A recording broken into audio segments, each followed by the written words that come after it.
I realized what you were doing, and Yeah. I already posted one. And I'm like, oh, she just posted. I already did it. You don't have to do it on Oh, mine. I already did it on mine. It's already done on mine. like you hate me. You're just a little slow. That's it. Yeah, I forgot about it for a second. I'm not seeing chat. No, I am seeing chat. I forgot it moved over there when we had when things broke the other day. I did not update titles. Shit. You get come at me for not doing my job. I'm gonna stop. Now we're okay. Okay, now I know. Editor's note for me later. Cut right here because I didn't stop the recording. I only stopped the streaming and all that. But now we're connected to both. It's got an actual title. Shoot. Heck, darn. Love it. Yeah. I'm losing my mind over here, y'all. I've lost everything. You're doing great, Blake. And we're I all don't know. really proud of you. Everybody tell Blake how proud of him yet you are. So No, he can I do need to better. admit the stupidity of yesterday.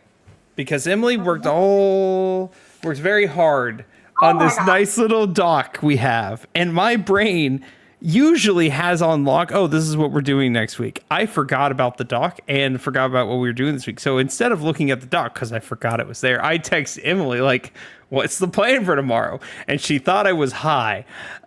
She's like, I I was did like, this what doc. plan do you want from me? And he was like, I don't have a plan. And I was like, what plan do you want me to have? And he's like, that's the problem. Neither of us have a plan. And I was like, he didn't even mention podcasts. And I was like, are you talking about podcasts tomorrow? Because there's a document that has all of our topics and reviews and everything that we have listed in it. You fool. Look, my brain has only been work stuff. I barely play. Well, no, that's not true. I played a lot of Pokopia lately. I'm about to put Pokopia down for now. I need to go back to the backlog. There's nothing wrong with it. It's just if I keep playing, I will never stop. The backlog will not get done. It will never get done. I was telling Blake this, but I will be picking up Baldur's Gate 3 again starting next week. I'm going to have a lot of downtime to me, myself, and I starting at that point. So I'm gonna. Baldur's Gate. And also my backlog of books. I also forgot you're gonna be you are doing book club, not at your normal place for book club, as well. Yeah, that's true.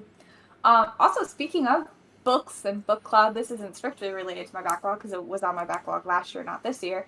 But Blake's currently reading it. I saw Project Hail Mary over the weekend, and I think everyone should go see that movie because it was fantastic. And if you're a reader, I think you should read the book because the book is also fantastic. It was so wholesome, so funny. It made me really happy. It made me very joyous. So if you're looking for a movie to go see Project Hail Mary. Just to, this is if you don't want spoilers for the book, skip a couple of minutes past this. But to let you know where I'm at, Emily, they just figured out how to communicate and did the whole computer thing for language. Oh, that's so fun. So that's where I'm at. Note, I started this last July. It's March the next year. It's not that this is a bad book. It's that I struggle reading. You should give yourself a little credit because I do love Project Hail Mary, but I also think it can be a bit of a slow read, and it took me a long time to get through it. I started that book like 5 different times and got to like 50 pages and stopped reading because it just felt pretty slow to me. And even then, it still took me a while to get through. The ADHD kicks in. Why do you think it took me Don't, 4 times put to that start? one just on you. I think you should try some like also. I mean, like Project Hail Mary is a great book, but I think you should try some shorter, lighter, breezier books too. Oh no! Because if I don't read this book next, the 9 people now who have told me to read it are going to kill me, and you know what that is without me telling. Yep, it's that one.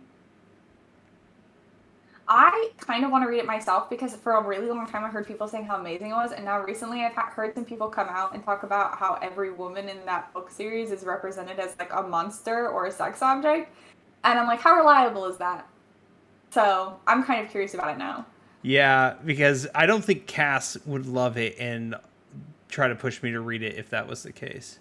No, I agree, which is what confused me. So, that's been obviously very much the minority. So now I'm kind of curious because I want to be like, is this really good? Are these people on the internet crazy, or is like, I don't know. I'm curious about it, I guess. Newsflash: people on the internet got mad about something that isn't real. What a shock! What a shock! People on the internet blew something out of proportion. Oh no!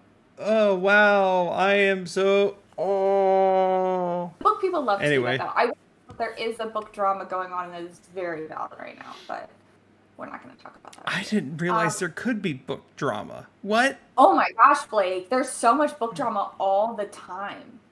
I know the banned book thing. Like that's as far as the drama I know. Banned books. I mean, there's so much book drama. So many like authors become really popular, and then a lot of people rebel against how popular the author is, or say like, this author's toxic because this is how she represents relationships, and that's toxic. Or this author's toxic. There was a thing about someone saying this author was misrepresenting their culture because their last name was Spanish, but they weren't Spanish. Their last name was just Spanish because they married a Spanish man, and everyone was like, she's pretending to be a culture. Like, there's so much book drama all the time. The bookish people love their drama. I hate that. Some of it is obviously really stupid. Some of it is pretty legit. Right now, there's one going on about a book that's been labeled young adult, which is like for 12 to 18-year-olds. That is very much. Sorry. Emily just dabbed. She didn't sneeze. She just wanted to dab. I was actually teaching my nephew how to do that the other day, and he thought it was so funny. He had no idea what it was, but he thought it was hysterical. Couldn't figure out how to do it. Anyway, if you want some drama, head over to Book Talk or the Book Threads or whatever. But yeah, I don't do reels. Huh? We got a lot of news today. We got a lot of news this week. Well, I mean, There's okay. a very, very big thing that happened today that Blake and I had no idea was going on. We'll get to that in a moment. Quick, for the backlog update, because it's going to be quick. I did get a little bit further in Like a Dragon not Infinite Wealth, the first Like a Dragon, which is technically Yakuza 7, besides the point.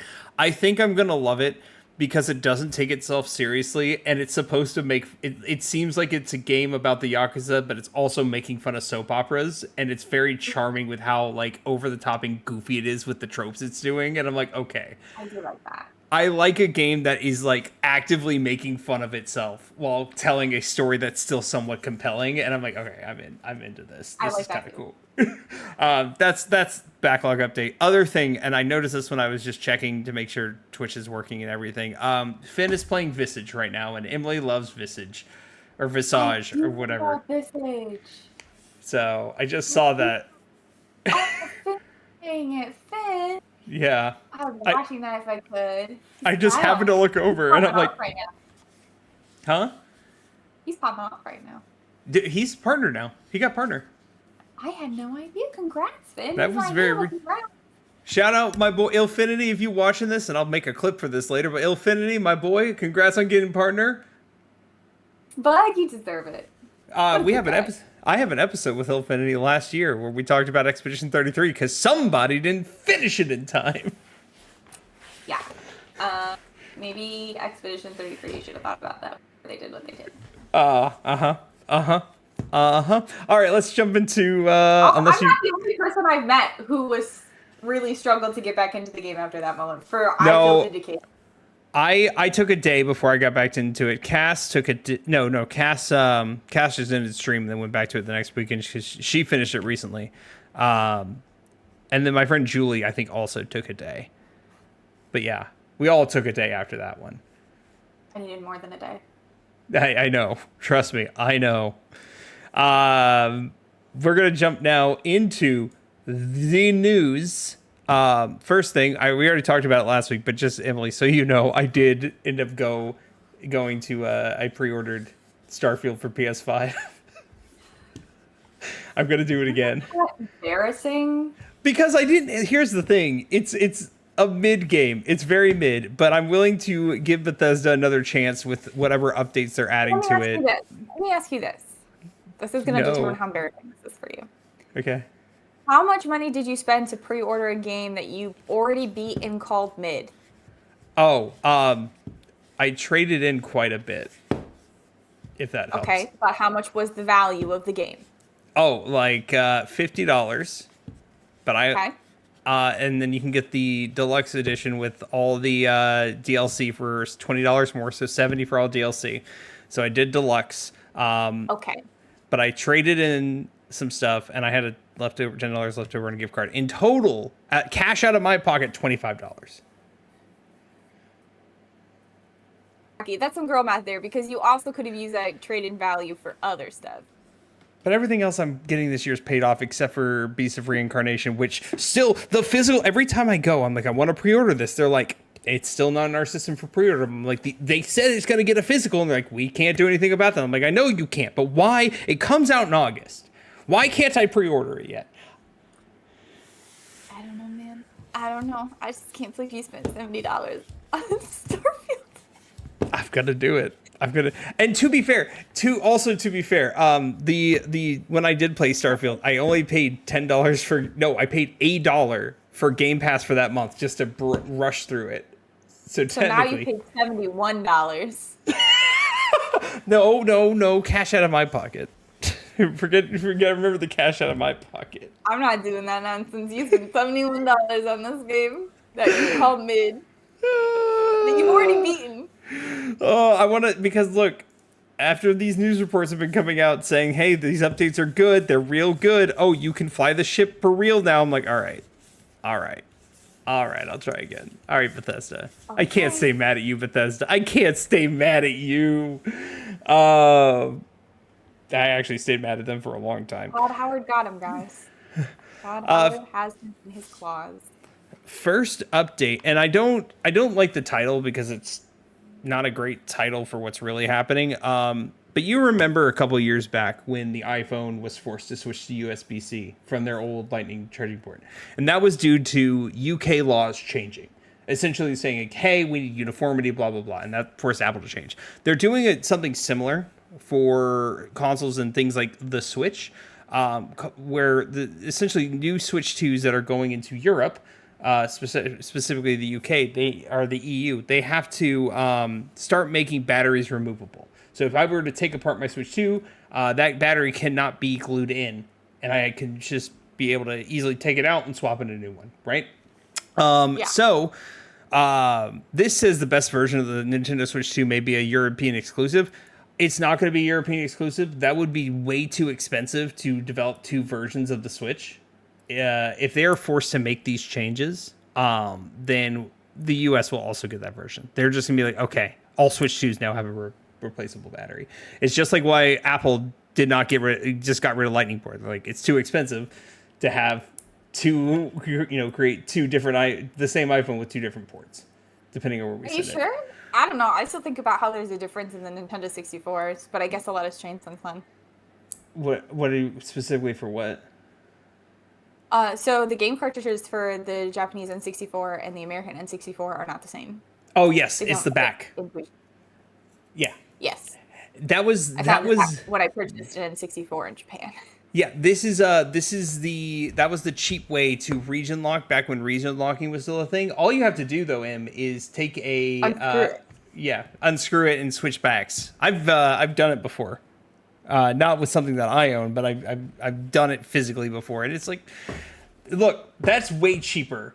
Molding plastic is way cheaper than tech parts. I'll tell you that. That's fair. Yeah, like by a long shot. But yeah, that's something that's happening, and I'm always for right to repair. So anything that like boosts right to repair things, I'm in. I'm in for. I think this is, especially with my Switch One. My Switch One battery, we're 8 years in, is cooked now. My Switch One's battery cannot hold a charge for longer than an hour. It's having a time. So I eventually need to get that replaced, but I am too afraid to do it myself because when you glue in the lithium-ion battery and you try to poke it, that can cause a fire, and I don't want to do that. So, not to draw attention away from this, but I see this title that says the Switch 2's Eras of Dominance is finally here, and I just can't imagine how that could be when there's no new Animal Crossing or Zelda. So, Polygon? Oh, there is incorrect. There is a new Animal Crossing. Mm-hmm. There is a new Animal Crossing. I'm not playing Pokopia. I mean, you will eventually. I'll try it eventually. Whoa. Ferg, thank you for the raid. Oh, Ferg! Right? Oh, it's not showing on my end because I'm doing the restream thing. Ferg, my boy, my beautiful shark. Party is free. So thank you, new friends who are in here. I Welcome have the to party. I have Talking to about make up I have to make up Monster Hunter with Ferg this Sunday because I missed a week because of how dare my siblings decide to be born on a day they knew I was going to Get stream on back in, into it, in the Blake. future. Huh? Get back into it. Come on, man. You're Wow. slacking. Rude. Okay, cool. So that's it for that. The next one is going to no, we'll come back to this one. It's too big to leave second. This next one Okay. is for something upcoming. And this is for Tamagotchi Life. And they're I'm not so going to confused. censor it. They are not going to censor it. And the clips have been rolling in with the demo and what people have been saying. And it's hysterical. I would hate for them to censor it because I don't know. Wait. Oh, Juice, thank you so much for the raid. Oh, Juice also raided. I'm like, what was that Juice? sound? Juice, thank you for the raid. It's a double raid all the way across the. It's Subnautica night. It's Subnautica night for them. They're. Oh, Subnautica.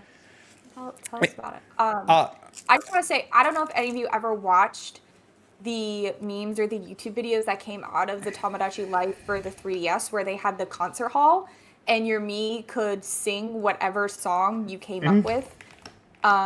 It was incredible and incredibly inappropriate, which is why I speculated when they first announced this game that they didn't bring the concert hall back because of just how much profanity ended up being in it.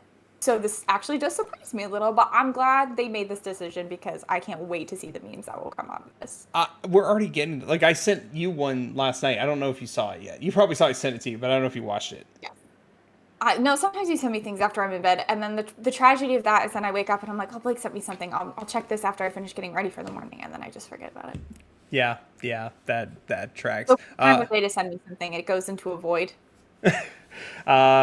We did Power Wash for chill vibes this time. Needed a break. Okay. Context for you, Emily. Ferg, I know he's a shark. I know he is a shark boy. However, Ferg is afraid of open bodies of water. And so Subnautica is a little frightening for him.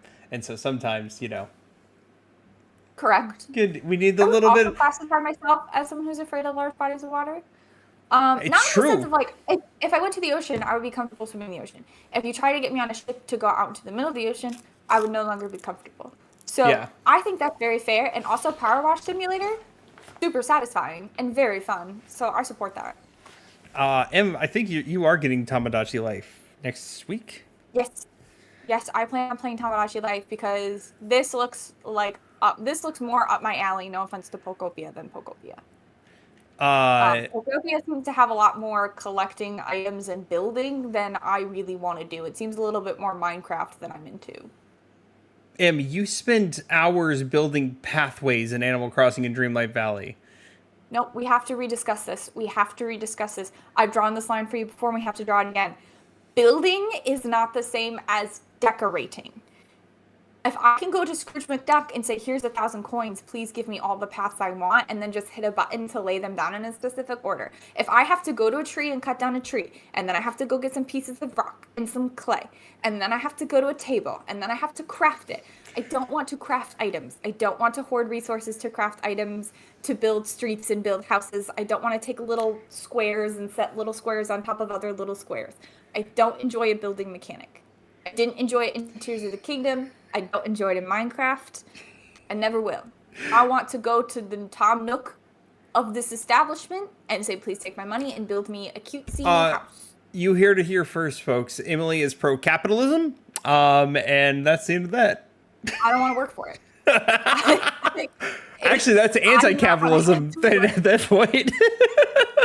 I don't know. It also doesn't appeal to me as much as the aesthetic of the Tamagotchi house. Like look at that little house. Look at it, the little cute little pink house with the mailbox. I just love the fact that this has been on the screen of gay men having sex is just here. It does not faze me. It's great. Anyway, next piece of news. We're getting behind. We're not getting behind. We're fine. Mouse PI. Mouse PI for Hire, which I've been waiting for what, 6 years at this point, which is that Disney type art style from way back in the day, is finally getting a release date in a physical. Yeah, exactly. And it's gonna be out, I guess physical copies will be out July 10th.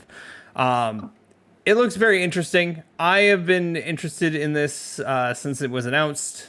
I don't. I'm Cuphead gonna. a little. What? It's also giving the art style of Cuphead.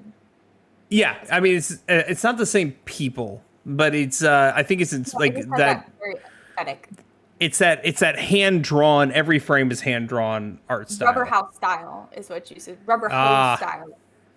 I've never heard of Yes, that before. I didn't know it was called that, but I like that name. I think that's a good name. it's a good So aesthetic. I'm in. Um, Uh, go ahead. yeah, I'm stoked for this. I'm just ready for this to come out. I'm ready to play this. It looks neat. Quick piece of news that I want to bring up before you go to your next piece of news. Mine's super fast. It'll take 2 seconds. I just thought about it when we were talking about Switch and Switch 2 and whatnot, and we were talking about Dreamlight Valley. If you are a Switch player and you're interested in playing Dreamlight Valley, the Switch 2 edition of Dreamlight Valley launched today or yesterday. One of the two. It is a significant upgrade because playing on the Switch before was very rough for Dreamlight Valley people. The graphics were pretty terrible. The load times were rough. I know it had a lot of crashes because the Switch Dreamlight Valley just became a massive game. The more characters that they added, the more content they added, and the Switch obviously just could not handle that over a period of time. The upgrade was free, so if you owned the original version, you can get the Switch 2 version for free. If you didn't own it, I don't think you pay anymore for the Switch 2 version. So if you're interested in Dreamlight Valley at all, or you put it down because you had it on Switch and it just wasn't running for you, maybe give it another go because it came out with a free update, and I've seen a lot of Switch users saying it's working a lot better for them now. Well, there we go. Moving on. I need to close.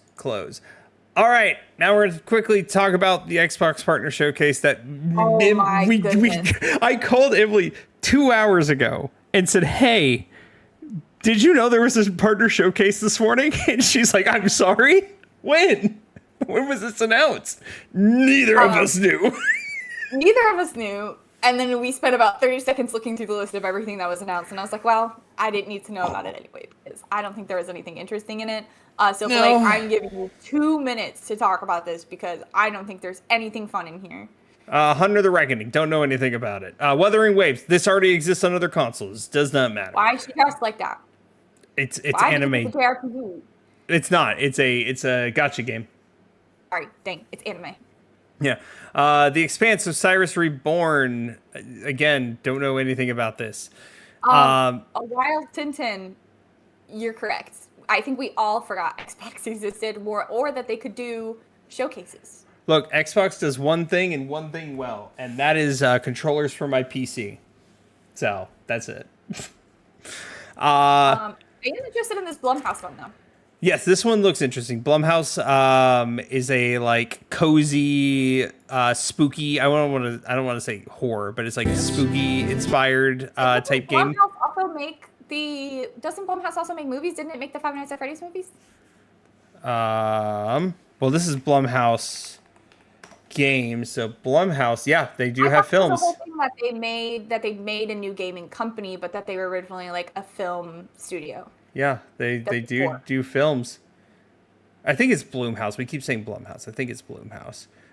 Well, then they should have spelled it Bloom. I can't help what they did. Lee Cronin's The Mummy, Obsession. I think they did Five Nights at Freddy's. They did. There it is. FNAF. Yeah. So I think this was a big thing maybe a year or two ago. I can't remember time, but that they were this a pretty popular like little niche horror studio who was making horror movies, and then they came out I think at the Game Awards or something similar and announced that they were going to start a gaming studio, and that I don't know if they're creating themselves or if they're working with smaller devs to help publish their games, if I remember correctly. So I think they're coming out with a series of different games, and I think they're all different styles. I'm fine with it. I like a little. I don't know if we can call them an indie company because they have all that money from films. However, I like the art style. I like the vision. It does say right there, publisher Blumhouse Games, developer Perfect Garbage. So yes, if I remember correctly, Blumhouse is publishing a series of different horror games from different developers. Okay, that's good then. That's good then. Serious Sam. It looks like another shooter. Sure. Interesting. Stranger Than Heaven. Again, know nothing about it. That looks like Japan though. Kind of like older Japan. Super Meat Boy 3D might be interesting for me, but I don't like blazingly hard things, and Super Meat Boy, the regular one, is stupid hard, so I don't know how I feel about this one at all. You know? I'm not into difficult video games. You all know me. I play games on easy except for Resident Evil, which I will play on Insanity mode once I've unlocked infinite ammo and all the bonuses.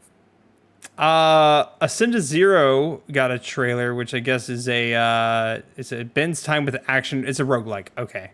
It's a cute little blocky roguelike, I guess. Yeah, that's a good point. She's mentioned that Heaven one is from the people who made the Yakuza games. Oh, then okay.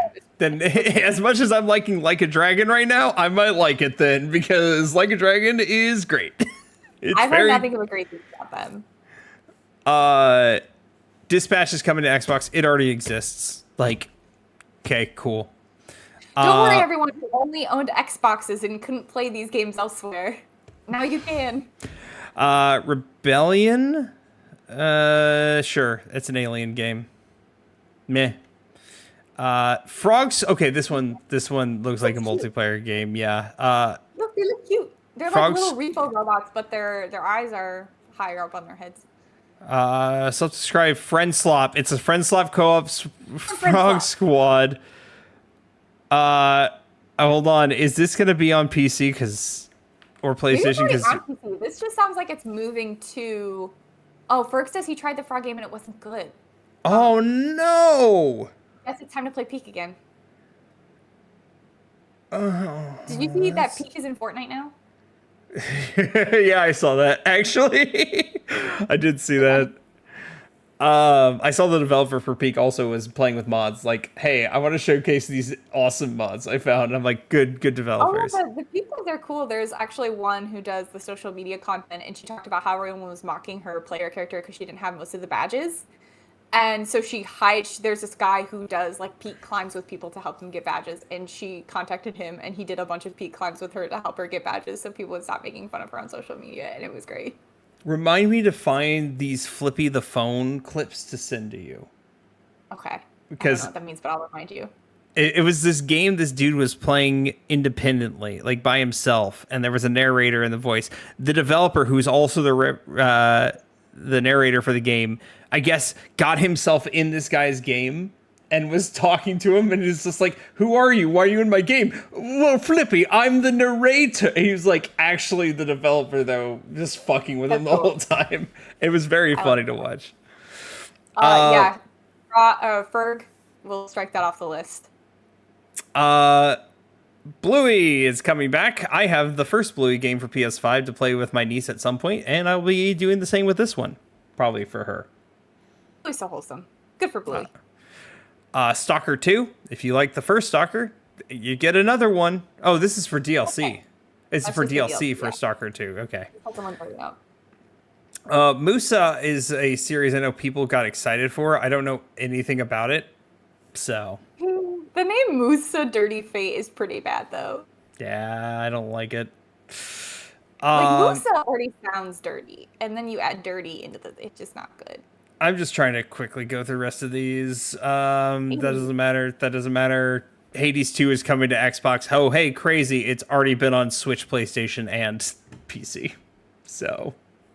Wild Simpson says, there's one game I'm looking forward to, Kyoryu. Okay. Wait. And it's essentially to be a dinosaur version of Stray. That sounds so fun. I love Stray. I adored Stray. Okay, I'm in on this. When is it? Where is this coming? It's only going to be on Steam, but that's fine. I'm going to save this for later. Let me quickly add this to my wish list. Thank you. Good. It was so cute. All right. And then the last one, the big announcement was Artificial Detective. You are a robot cop, and you're fighting other robot cops and other robots that are trying to kill humans. I already played as a robot cop once, and it was called Detroit Become Human. I'm good. You played robot cop propaganda one time, and you didn't play as a robot. You played as an android. Hold on. The android, Connor, the android from Cyberlife. You need your glasses up your nose, bud. That's it for the Xbox showcase. Okay, cool, whatever. Give me. I think it's time for Nintendo Direct, an actual Nintendo Direct. It's time for a Nintendo Direct too. Hey Nintendo, do you know it's both Mario and Legend of Zelda's 40th anniversary? I'm just telling you this because it seemed like you maybe didn't know, considering you haven't mentioned it or done anything for it other than the Mario movie. I would love a new Zelda game. I would love a 3D Mario game. I would even take some remakes, some ports, if you want to toss the Wind Waker HD port, a Twilight Princess port. I take some more Mario ports. Just any way that you wanted to acknowledge two of your most popular series. I take it. I did see that they're adding Sonic 2 to this movie as well. Yeah, you reminded me too. Star Fox is going to be in the Mario Galaxy movie. So. Oh, a ton of things are. Did you see the whole roster? No, I didn't. There's like a video on their Instagram or somewhere where it like cycled through a ton of different characters. Sonic was one of them as well. Oh, is he? Dude, you know what? You know what this means? We are gonna get a Smash Brothers movie. I'd be open to it. I don't know what the plot is unless they bring in the big hand again. They have to bring in Master Hand. Like, but hold on. I some games is the thing. I'm not against movies, but I don't think it's too much to ask that the video game people make the video games. Oh, no, they don't want to anymore. They don't want money. Well, they want money, but not in the way that we want to give them money. I want to pay them money to play the video games. And I would like some Animal Crossing, some Zelda, some Mario. I would just like some of it. So maybe they could hand that to me. And I don't think I'm asking for much. Like I said, I'm even willing to accept the games they've already made. I'm willing to buy games they've already bought. Yeah, they like handed me Wind Waker Wind HD, Waker. I'd pay full price for it, guys. Nintendo, I would buy a Switch too. That's my offer. Like, I would not only pay you for the software, I would buy your hardware. Nintendo, look, you're missing out on one out of your already 30 million sales. Nintendo, I need you to... Hold on, please. I have to grab something. One moment, everyone. This is really important, I promise. And then I gotta get through the rest of the stories. The two more we have left. Nintendo, listen. I forgot about it. I paid money for this, Nintendo. I paid real money. Do you see how big he is? I went to your establishment and I paid money for him, I paid adult money for this Yoshi. I did not pay child money. She paid more than I paid for Starfield. I paid more than you paid for Starfield for this Yoshi. So when I tell you, I will pay money for the video games. Please give me video games. Moving on. He actually is getting a game this year, so maybe he wasn't the right prop for this because he is getting a new game this year. He is. Now we have to fuss at Xbox again. You weren't here for podcast where we talked about Phil Spencer is no longer the CEO of Xbox. I was talking to you about it. I actually don't know who that's better for. No, it's better for him. He was actually like the only reason that company was staying afloat, and I think they essentially wanted him out because this new person who does not give a shit about games at all, because Phil Spencer actually did, I'll say that much. This lady is now in talks of wanting to do cheaper versions of Game Pass where they bundle it like with Netflix and treat it like Netflix. And what do you know about the cheaper version of Netflix subscriptions, Emily? What do they have? Yeah, ads. And you know what? This is going to include ads while you're gaming. I can't wait to be in the middle of a boss fight and like an ad pops up. That would be so helpful. That would be actually the way I win. Like, what a good idea. What a good idea, Xbox.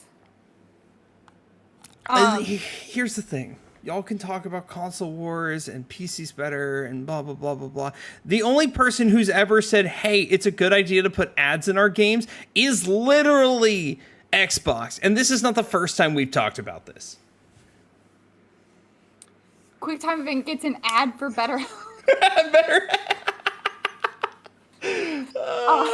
From our sponsor, NordVPN. I respect your blue yarn Yoshi amiibo. You're so right.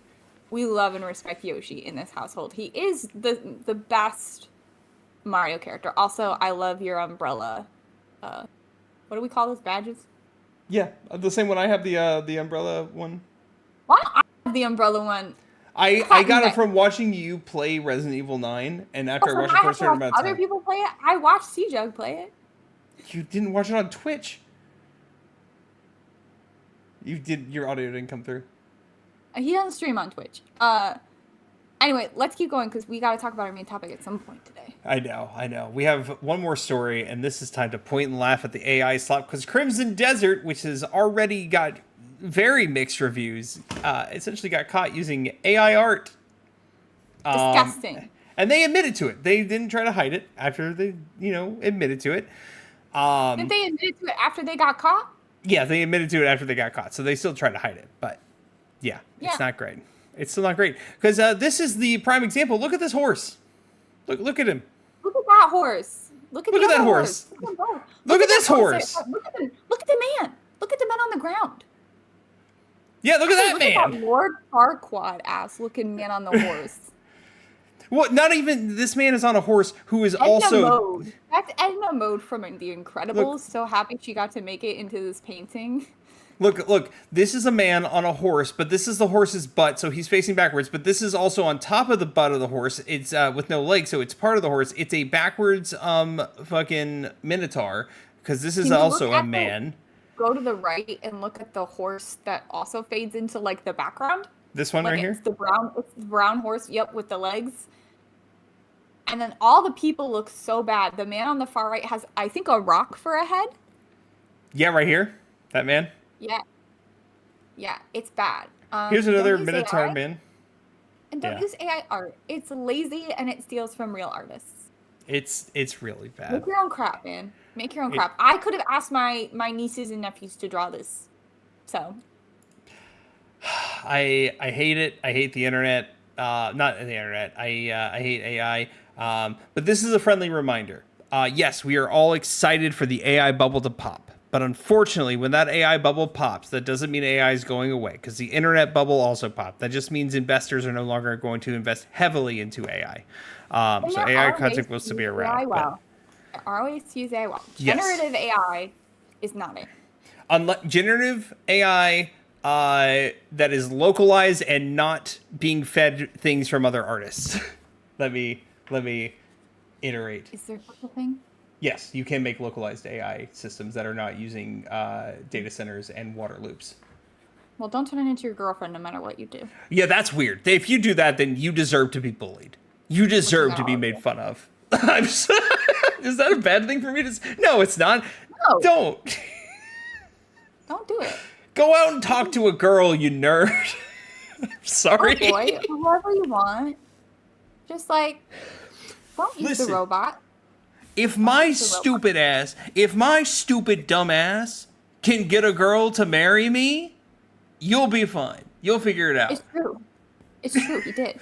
Look, she was at one of the wedding parties. You can confirm.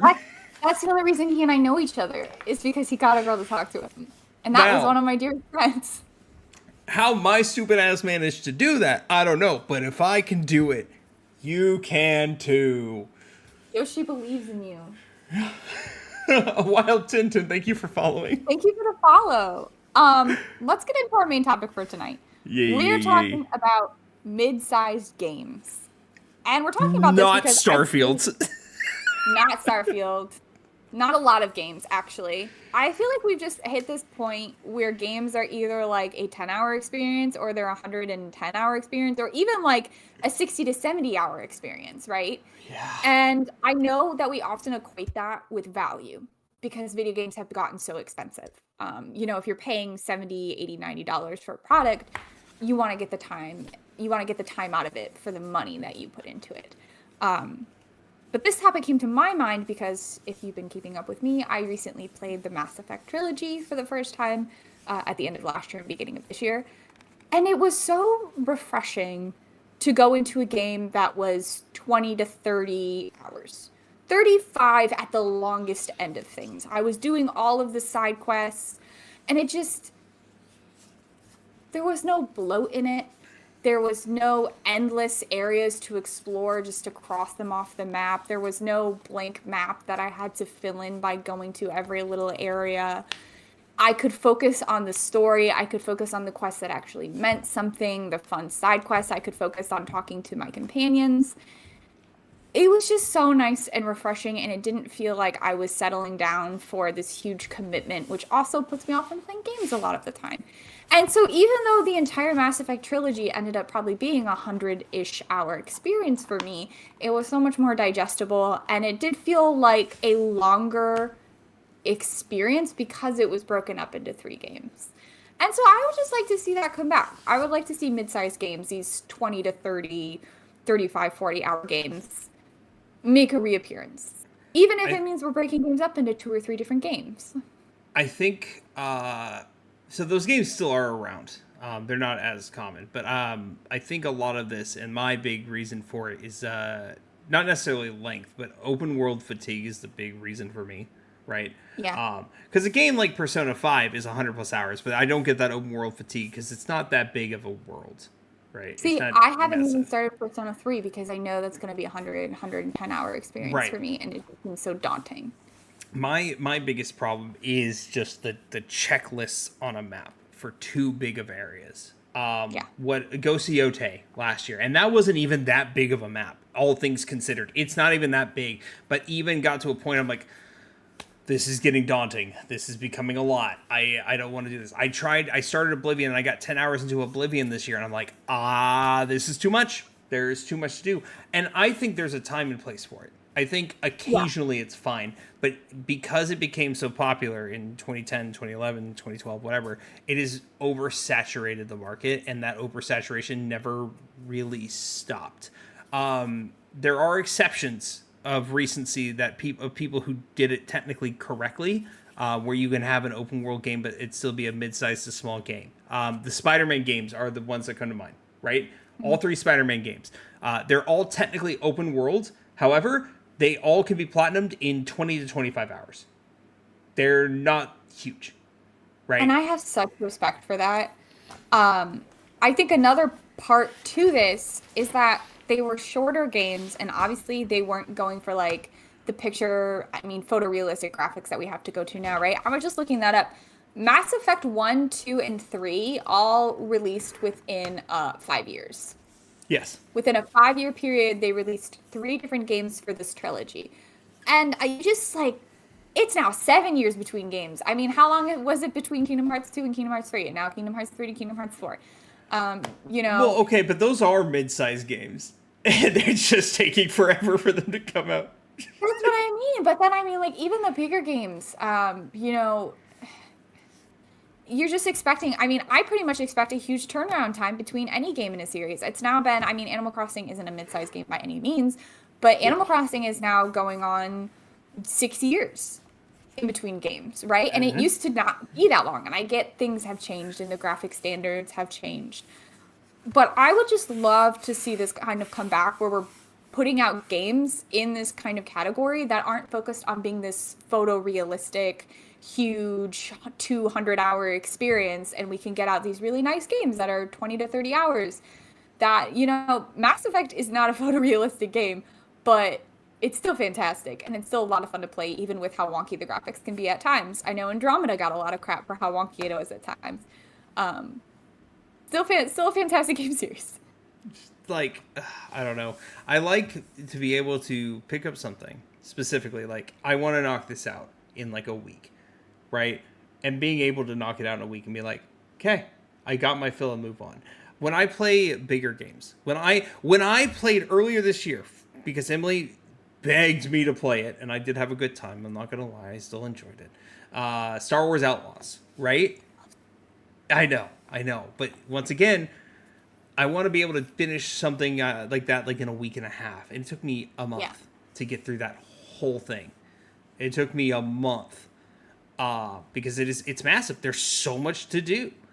And it feels like a lot. It's like, I need to go do all these things. Oh, there's more completely optional. I wouldn't even call them side quests because they're incredibly optional. They're not hey, you get something if you do them optional. They are just incredibly, you get money do them side quests. But I feel like I gotta do them still.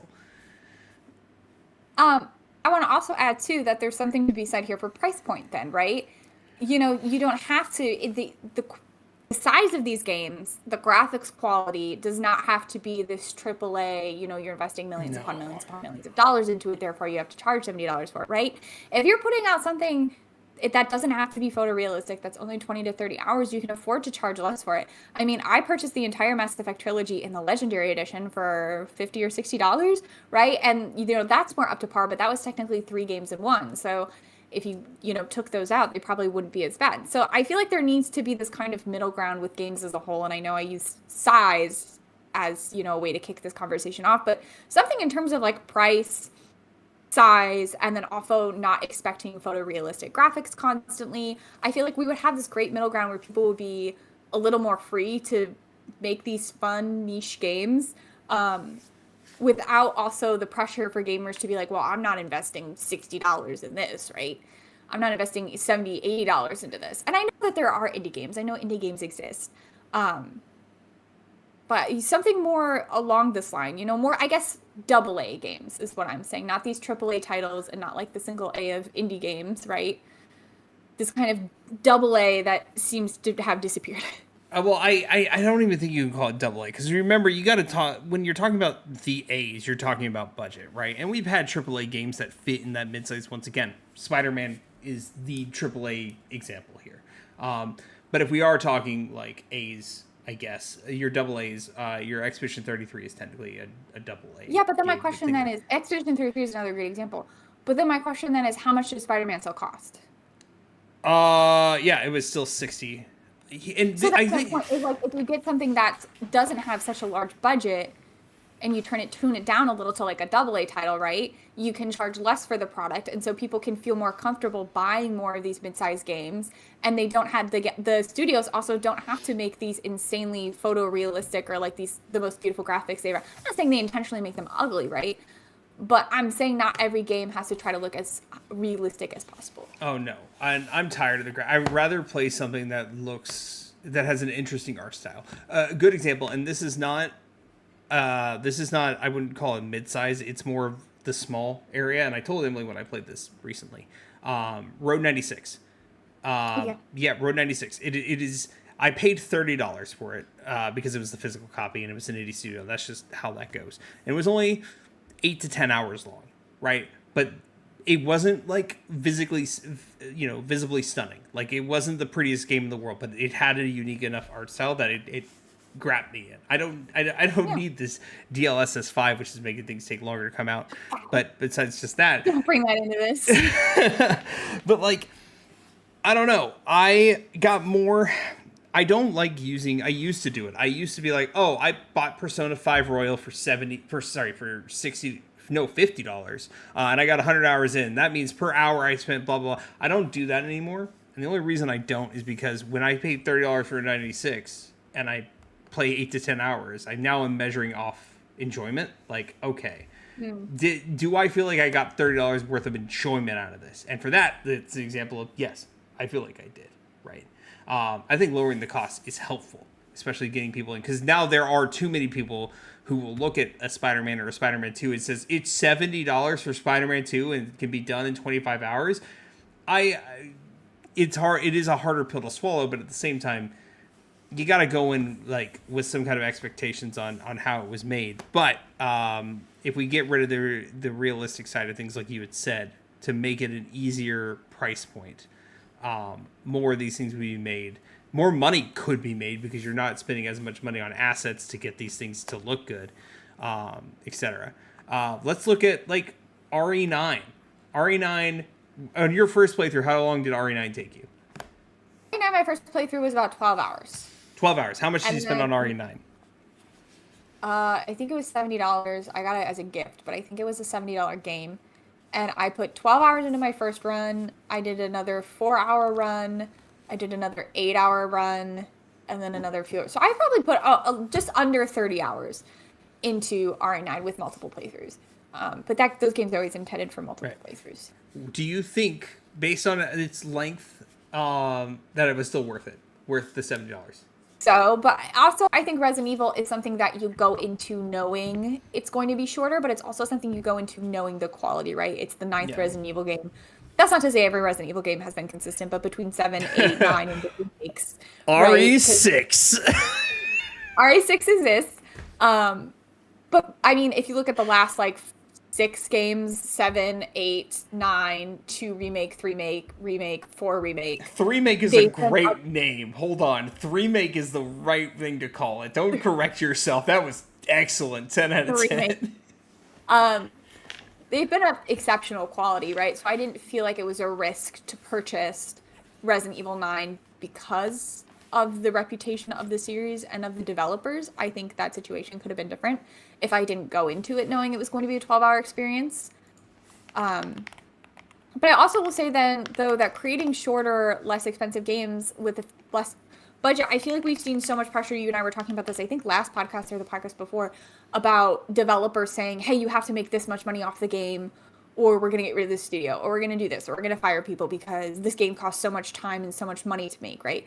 And if you lower down to these shorter games with these less graphics-intensive aesthetics, right, you know, developers may not feel such a pressure to make so much money off of it. I mean, I think they still will, but they'll feel less of a pressure because they're not putting so much money and 10 years of development into these games. Right. If you put 10 years of time and money and effort into creating one product, of course, there's going to be this huge, insane pressure for that product to deliver. And for someone like Nintendo, who's pumping out, you know, Breath of the Wild, Tears of the Kingdom, right? They can kind of safely rest knowing that they're probably going to make the money that they want to make from something like Tears of the Kingdom. Dragon Age Veilguard was perhaps not something that could have rested on that. No. Despite how long that game was in production for. So I think instead of focusing on making these the magnum opus that takes 15 years and tens of millions of dollars, and then putting all this pressure on the developers and the consumers to then spend $80 for it, if you did, I think we just need to bring the AA back. I think we need to have shorter, less intensive games that aren't 100+ hours to finish. That also takes a lot of the load off of the developers. I have, and we can save this for later, but I even have like a list of things that I played last year that kind of fit that criteria, right? Of like, and what I'm going to play this year that apparently has this huge cult following. And they get games like every 2 years that I'm going to start this year. But we can jump into that later. But based on what Emily just said, there are other weird exceptions to the rule that you don't want to be like. Because I think actually you mentioned Nintendo, and it made me think about it, right? Nintendo, with the exception of Breath of the Wild and Tears of the Kingdom, we can put those to the side. Those are massive games. There's no doubt about it. If we were to get Mario Odyssey today, a $70 game. Pokemon Legends ZA, which is where I'm going with this, is a $70 game where they did use the minimum, you know, graphical intensity requirements. Nintendo is probably the ones who create the most mid-sized games, but are going to pity pinch you as much as they can. And that's the problem, is they're still charging these insane amounts for these mid-sized games, right? They are still charging $70, $80 per game because they know people will pay them. So Nintendo, I guess, is going to do what Nintendo's going to do. I just think we can't stop them. I mean, I like how much was even Princess Peach's Showtime? Was that $30? That was $60. See, that was a 10-hour game. That's my thing. Like, that was a 10-hour game. And that was me doing 100%ing the game and doing everything that the game possibly had to offer and getting the maximum amount of stars on every single level. That was a $10 game, or that was a 10-hour game. I'm confirming the digital version, because you know that doesn't ever go on sale, is, oh, come on. Oh, yeah, $60. I was right. It was we paid $60. Crazy for a 10-hour game. And again, I know we're comparing the amount of hours that you put into a game and the amount of money, and I think that's the problem here. We gotta also talk production costs, because Nintendo once again is going to they're going to penny pinch and still make it the most expensive they can. Yeah. So I don't know. I had such an amazing time playing the Mass Effect series and going into each game knowing it was going to be this 20 to 30 hour experience. And it still felt so full. I didn't feel like I was wasting time on things that didn't matter. I didn't feel like there was so much blow. Never at any point did I feel like I had so many stupid side quests where I was like, I'm never going to get all this done. I mean, there was a lot of side content. There was a lot of it. And I had a great time doing it, but I felt like everything that I was doing was having an impact because it wasn't, stupidly meaningless content designed to make the game longer and bigger. Yeah. I don't know, man. I think I've spoken my piece essentially for everything. I think, I just want to keep reliving this Mass Effect experience. I've even talked about replaying it soon. And again, that feels low stakes to go in and replay it. Like Resident Evil, I've replayed so many times. It just feels so low stakes to do it because I know it's such a short experience and I know I'm going to have such a great time with it. And I'm not committing to another 100. I'm not saying 100 plus hour games don't have their time and place, right? I love big games. I love Breath of the Wild. I love the Assassin's Creed series. I played Persona 5 Royal. Like, they definitely have their time and their place. I just think we need to bring us back to the middle ground. Hey, talk about the other Mass Effect game that is definitely not a mid-sized game. It's a chunky boy. It's definitely a 50 to 60 hour game. I beat it in 70. I think I beat it in 70 hours. And that one's definitely a bigger game for sure. And I think that does say something though to the shift in time, right? Because the first Mass Effect trilogy started in like 2007. Right? And then Andromeda came out in like 2017-ish. And I think that also speaks to, though, at that time, we had started to get to those bigger open world games, right? Like that was the same year Breath of the Wild came out. And so I think Andromeda's size is reflective of the shift in game development, in the way games were already starting to change how they worked. I think that was just a symptom of the bigger illness. I guess, I don't begrudge Andromeda its time. I love Andromeda, but also Andromeda's a single game experience. If you handed me a 30-hour Andromeda and a 30-hour Andromeda 2 and a 30-hour Andromeda 3, I think it'd be different.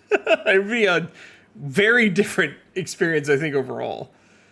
It's people would still hate it because it's still not Shepard, but... Yeah, people are stupid, right? People love Shepard, and I've played the original trilogy now, and I love Shepard, and I love Garrus, and I love all those babies. But I don't know what they would have done with Shepard for a fourth game. I don't know what people wanted. I mean, okay, spoilers for a game that's over a decade old. He technically is dead, kind of, or omniscient, depending on what you pick. Like, my Shepard's not, because I did everything in that game. My Shepard breathed life at the end, and Garrus did not put my name on the memorial wall. Oh. Yeah. Okay. But yeah, once again, I don't know what you want. We killed the Reapers. The Citadel is gone.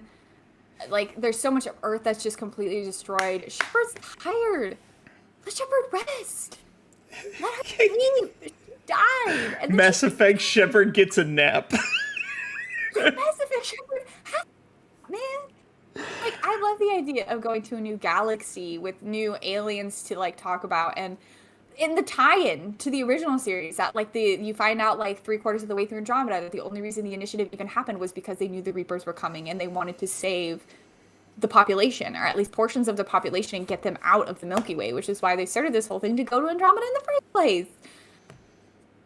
Really interesting, and I think people pooed it too hard, and we never got a sequel. And I just recently replayed Andromeda, and I got to the point again where they're like, "Oh, the Corian arc made it." And the Elcor arc. And I was like, the Elcors were supposed to be here? I was denied the Elcors in Andromeda because y'all couldn't support this game enough? Y'all pooed it too hard? Y'all too good for wonky graphics now?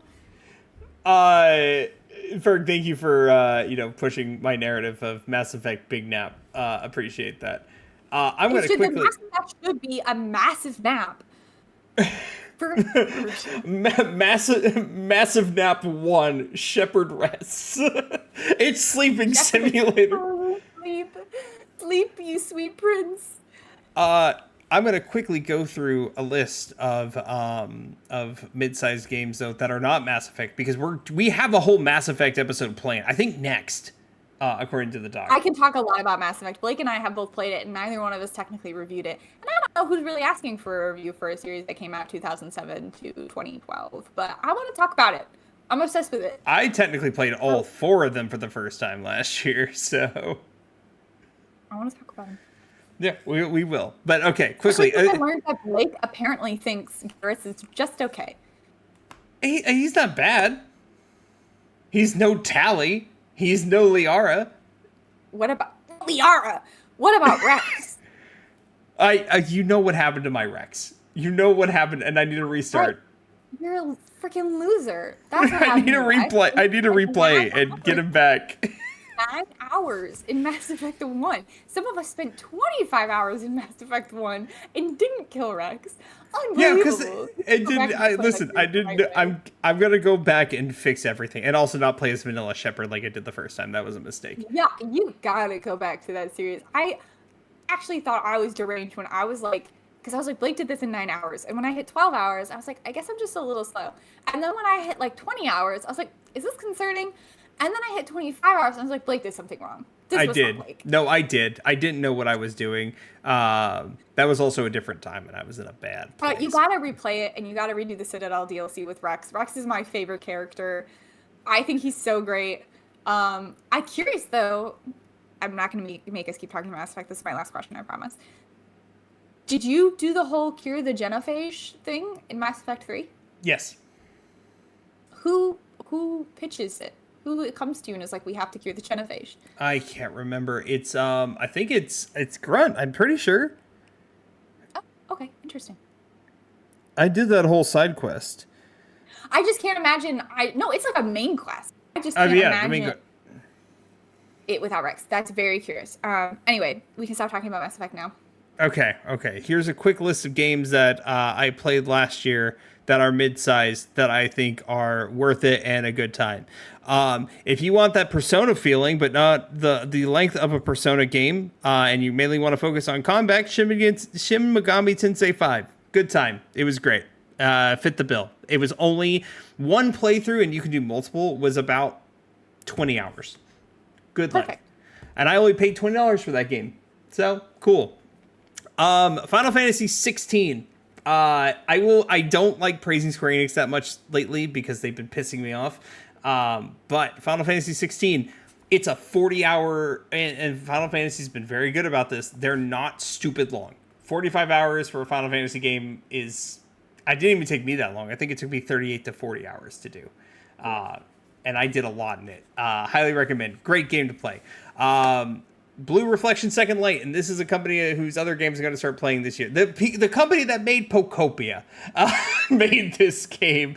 Even though the first game was Poopy Butthole, the second game was a great JRPG, and I'm going to play the Atelier series this year, and I'm excited for it. We already talked about Mass Effect. This one's going to make Emily incredibly happy. Assassin's Creed Syndicate was short as hell, and I loved it. It was the last game I finished last year. It was great. Game. While we're talking about Assassin's Creed games, Assassin's Creed Mirage is also a pretty short experience as well. I can also just go back and play Assassin's Creed 2, Black Flag, Brotherhood, Revelations. They were not 3. 5 games. Yeah, not Revelations. Yes, Revelations, not 3. I won't play 3 again. I can't play 3 again. Not good. I think I am going to be playing the Uncharted series like you are this year at some point. I need to play all those. As well, yep. Those are all mid-size. Expedition 33 we already mentioned. That is mid-size, and that was a fun time this year. Road 96 is not mid-size. I would consider it small, but I just want to push people to play it because it's such a good damn game. I'm gonna play through all 4 Dragon Ages this year. All 4 of them. Those are not mid-size. I'm reading them. The first game is about 40 hours. Second game is 30 hours. Inquisition's about 45. And Veilguard's about 30. 50-hour experience, I would say. The internet lied to me. Everything that game had to offer, and I spent about 60 hours in it. And I know Tia has spent much longer in that game. And Veilguard is definitely like a 60 to 70-hour experience. So the first 2 might be shorter, but I would say Inquisition and Veilguard you should expect around 60 hours. The internet lied to me. I am playing. I play them a lot faster, but if you are doing a lot of side stuff, I'm not making a Rex mistake again. Yeah, Berg, is that Sir with the ellipses in reference to him killing Rex? Yeah, it's in reference to Rex. I'm gonna try it again. It is a huge mistake. Rex is my favorite character in that series. This year, I will be playing Pragmata when it comes out, and I know that's going to be a mid-sized game. Like, we both know that's going to be a mid-sized game because it's Capcom. Let me look at my backlog and see if I have any mid-size on this list. Same with 007 First Light should be mid-sized when it comes out. I don't expect Beast of Reincarnation to be that big, but then again, I don't know. Starfield is going to be a big boy. I think 007 is my only mid-sized game on here right now. I'll convince you to play Pragmata. I know at some point. The price might be the only thing that deters me. I might wait for a sale. I might let you borrow when I'm done. Like, that would be another mid-sized game. I text my friend Julia about Pragmata, and she's like, Blake, I don't care if this becomes your favorite game of all time. I don't care how good this game is. The little girl creeps me out, and because of that, I won't play it. And I'm like, the little girl, I'm truly convinced, like, they went to Resident Evil, and they were like, hey, can we have Rose's assets, please? Can we have that sick hair that you made for Rose? We'd love to use that over here. You'd save us so much time. I know me and Ferg are going to be talking about Pragmata a lot when it comes. We're both stoked for this. It's only a few weeks away. The 17th is the release date. It looks good. It's got that Capcom aesthetic. Which I'm stoked for. Can I ask a question? Yeah. What is it with Capcom and its blonde girls? Oh, I don't know if you know this, but Japan is a sexist and sometimes racist, but probably not in this case, country. End of sentence. I just like the Resident Evil series has so many little blonde girls. You get Sherry in 2, who's a little blonde girl. Then you get Ashley in 4, who's not a little girl, but she's also your female companion who's blonde. And then you get Rose, who's also a little blonde girl. And now in 9, you get Emily, who's also a little blonde girl. And now for us, yet another little blonde girl. 9, her name's not Emily. You're Emily. It is.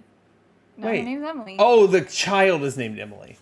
I thought you were Grace talking is also a blonde girl, so you can add her to the list too if you'd like. You can add Grace, but the little girl that you say later, I'm actually not going to mention what happens later because that would be spoilers, and that's a recent game, so I am going to worry about spoilers. Her name is Emily. When you say you've been going through the original Resident Evil trilogy and eventually Code Veronica, do you mean the OGs or the remakes? I have not played the original trilogy. I've only played the remakes of 1, 2, and 3. And I am waiting for the remake of Code Veronica before I touch that because I've seen my best friend play the OG and I know I would not be good at it. I did play the original 4 though. That's the only original I played. I am considering putting on my big boy pants and playing through the entire mainline series to revitalize my channel at some point. Resident Evil? Yeah. I don't think you'd like it, buddy. I don't think I would either, so I don't know. I haven't decided if I'm doing it yet or not. I probably won't. I'll play it for you. You can watch somebody play it. That's different. That's not the same. Yeah, you won't be scared. I like the handhold. Okay, the one I think I can get through without being scared is Resident Evil 1. I think that's the only one I can get through without getting scared. Actually, it was one of the ones that stressed me out the most because you can't move and shoot at the same time. That's different, though. Mean that you can't see all around you when zombies are sneaking up. Knowing me, I probably won't do it. Before we go, I don't think you were here when I mentioned the bad news about Pragmata on this channel. Oh, you told me the bad news about Pragmata. What do you think it is? Didn't we talk about it last week? I told you good news last week that it's coming out a week early. It's moved up. Okay, maybe that's what I'm confusing with. What's the bad news? The bad news. I think I talked about this with Juice, and this is why I hate Reddit and the internet. There was already a subreddit that had to be shut down. It was like Pragmata _, and I forget. You may have told me this. I can't remember. It was called Pragmata _. They sexualized the child. Hold me, Yoshi. Yeah. I hate the internet. The internet was a mistake. Oh, you heard it from me. Definitely. Okay, I don't remember who told me this. But yeah. Disgusting. WoW Tintin original. I have mad respect for that. I will confess, I don't think I have the skill nor the patience to play the originals. I highly respect that you do. I am a sucker. I know I just talked a lot about graphics. I am a sucker for pretty things. I was about to say, yeah, because being able to move and shoot at the same time, man. I played the original Resident Evil 4, That was so painful, not being able to move and shoot. Like, you have to stop and shoot the gun, and then if you want to move the way you're pointing the gun, you have to stop shooting. You can't back up and shoot at the same time. Devastating. I'm not good at shooters. I think it's something you should know about me. I'm not good at shooters, so they're really hard for me, and I need the modern technology that allows me to shoot at the same time. Also, I don't like pre-section angles. We're not friends. This was like a few years ago, and I don't think Allison realized. I was like replaying Fallout again for something, and it's just because it's an old comfort of mine, right? And Allison came in and she'd never seen me play it, and she's like, "Huh, this game kind of looks bad for a modern title." I'm like, "This game came out in like 2009." This is not a modern title. No. I'm like, oh, a modern girl. Like, ma'am. It's like a nostalgia feel, though. I felt that when I was playing Mass Effect, where I was like, oh, I didn't even mind that this looks bad because it just feels nostalgic for the era. I think they did a good enough job in the trilogy remasters. It looks fine. It didn't look like poopy. No, it looks good. Tintin, thank you for the link emo. It's making me think about how badly I want another Zelda game. Hey, speaking of games that are old and don't look like that are perfect, Wind Waker. Thank you. Nintendo, please. At this point, and as the two, and I don't want to call us haters because no, we are. As the two 3D Zelda, specifically Twilight Princess, we're the biggest Twilight Princess haters on the internet because everyone adores that game, huh? I said probably. Yeah. I'll even take that at this point, to be fair. Oh, I don't even know if I can call myself a hater because I haven't played that game since 2012. During finals in high school, when I went to my friend's house after every half day we had at school, and I sat in my pajamas because it was a half day of school, and I played Twilight Princess with her. She said, "This is my favorite Zelda game." I haven't played it since then. I'm willing to replay it. I'm willing to change my opinion about it. You gotta give me a chance. I played it in 2021 on this website called twitch.tv, or it was late 2020, early 2021. It's okay. I don't understand. No, I know why people glaze it is because it's dark and gritty, and they think everything that's dark and gritty automatically makes it cool. I like dark and gritty things. That wasn't it, but I'm sure I can try it again and I'll love it because it still wasn't bad.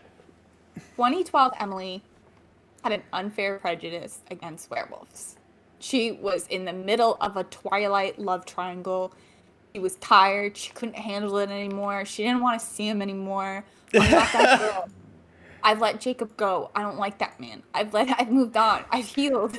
I've been in therapy. I can handle the werewolf now, Nintendo. Please let me. I need clarification. Are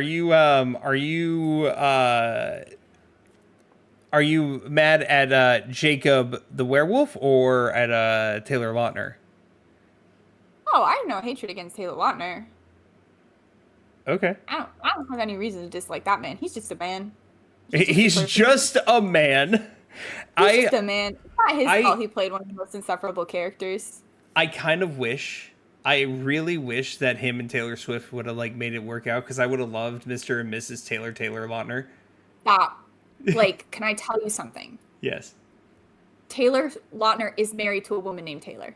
Oh, that's even better. That's great. Mr. and Mrs. Taylor Lautner. And this woman was Team Jacob as a child. Or maybe she was Team Edward as a child, and they made a joke about that. How old is this woman, and how old is he? He was only 16 in the movies when he filmed Twilight. So if she was 16 or in her teens at the time, I don't think they're that far apart in age. This man is my age? This man is only what? Lautner's not old. He was an actual teenager when he played a teenager. So was Kristen Stewart. Kristen Stewart actually, if I remember correctly, had a lot of issues with the amount of time that she was filming Twilight for because she was still underage and she had to abide by child labor laws. Taylor Lautner's only 10 years older than I am. 10 years. 10 months older than I am. He's not that old, bud. God. But he's also from your hometown, but I digress. Nothing though. Yeah, he's from nearby. That was a big thing for us back in the day when we'd go to the premieres. Be like, do you think Taylor Lautner will show up? He never did. I think he actually did show up to a couple, but not where we were at.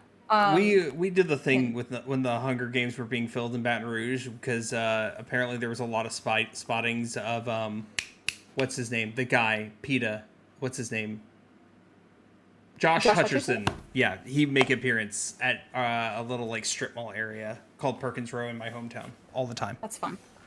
He's a good dude. Tintin, yeah, you didn't say specifically how much time you gave the Mass Effect trilogy. You said you gave it an about. I would definitely give it another chance if you enjoy games with companions, or you get to build relationships with companions over a series and build different relationships with them. Choice-based games too, because there's a lot of choices in that series as well. Then play Persona 5. I'm sorry, I'm done. I just was waiting that's after that. That's a 100+ hour game, and it's a JRPG. Those are very different experiences. I know. If you don't like shooters, or you like shooters because you're playing Resident Evil, then I think that would be up your alley too. I think the first one's pretty hard to get into. I tried playing the original Mass Effect game a couple years back when I first got the Legendary Edition, and I only got like an hour or two into it before I quit, and I wasn't enjoying it too much. And this time I kind of just sat down and like forced myself through the first couple hours of the first game because my friends wanted me to play it so badly. And once you get through the first bit, it becomes fantastic. I loved the first game, and I immediately went into the second and then immediately into the third. But every game's not for everybody. People like different things. So I would say give it another chance. But if you give it another chance and you're still not enjoying it, don't force it. Let me cut in here, and as the person who has started and stopped it about 3 or 4 times, and I made the mistake of doing it on Twitch because I'm a dummy. Just get through that first bit of Mass Effect 1, and it will be worth it. Mass Effect 2 is still my favorite of all the 3, and that's the general consensus. I know that's that's the super popular cold take opinion, but Mass Effect 2 makes it all worth it, at least for me. So I finished 1 and still loved 1. One's still great. If you played 4 to 5 hours, maybe it's not a game for you. I only played a couple hours, but I would say give it another go. I would say give it another try. Maybe even start with 2. I've seen people recommend that. My friend actually recommended that to me as well. But just give it another go. But don't force yourself into it. If you give it another try for a couple hours and you're like, this still isn't my thing, then let it go. I just really enjoyed the choice-based system. I enjoyed that your choices carried over between the different game files. I liked the long-term relationship building over several games with like the friendships and the romances as well. So that was kind of my gig. And I really enjoyed that in games like Dragon Age as well. You can like have companions and build relationships with them. So that really hit for me. I didn't really care much about the shooting or the combat or anything. But if you prioritize that, then maybe, yeah. Give it a try, but don't force yourself to like it. Not every game is made for everyone. And don't feel bad about that. We'll talk more about it probably next time. I don't know. We don't have anything scheduled for next week, technically. We're going to come up with topics. We have a couple topics. One of them is which we do want to do a full Mass Effect review because, like I said, I played the trilogy for the first time. Blake played all 4 games for the first time, and we have a lot of thoughts on them. I think we both played the Tamagotchi Life demo and get ready to talk about the Tamagotchi Life demo before the review for Tamagotchi Life. We'll talk about it, but we're over time, so we're going to wrap up. Thank you all so much for hanging out. Ferg, thank you for the raid. Juice, thank you for the raid. Tintin, thanks for hanging out. We appreciate you guys. Hope you enjoyed talking about the mid-sized games and all the crazy nonsense that Xbox announced. Also, Nintendo, acknowledge Zelda. It is their 40th anniversary. I beg of you. And before we go, remember, kids, and we stated this before, but I'm going to state it again. If you have an AI girlfriend, all the bullying you get, you probably deserve. Okay.